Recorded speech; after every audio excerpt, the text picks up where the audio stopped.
و این سمینار بسیار مفید است، خصوصا برای آمرصاحب جنایی و آمرصاحب کنترل منطقوی و شعبات جنایی را مربوطه. بسیار این سمینار مفید است، خصوصا در وقتی که در محل واقع میری انشالله او را خوب به سیستم صحیح و درست او بررسی محل واقع میشه با همکاری تیم بررسی. همداش هم سمینارونه د پولیسو د هر مدیریت لپاره ډیر مفید دي.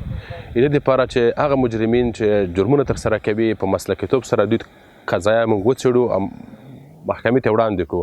په معاشره کې به زموږ تاسو جرمونو کچه ډیره ټیټه شي.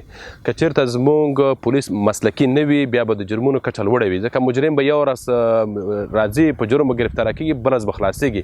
نو د دې نګاه نه چې د دې مسلکیتوب ډېر اهم دی. دغه جنان چې موږ تربیه کړل دا به په جامعه کې موږ په ولایت بلخ کې به مفید تمامېږي.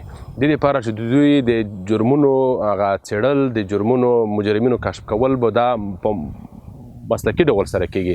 نو کله چې په مسلکي ډول سره د جرمونو مخه ونیول شي نو طبعا خود به خوده د جرمونو کچه ورسره هم ټیټېږي. موږ له ټول دا پرسنل چې دلته راغلی و 3 ورځني سیمینار کې اشتراک کړی و، دوی نه خواست دا دی چې محل د بررسۍ ته ځي او یا نور دغسې واقع کېږي هغه مسلکي کارونه ترسره کړي، انشاءالله دا به مؤثره تمامېږي. او نور هم انشاءالله موږ دا کوشش کوو چې نور هم دغه رقم ته سیمینارونه ورته دایر کړو تر څو نور هم د دوی مسلکي سازۍ کې پوره قوت راشي.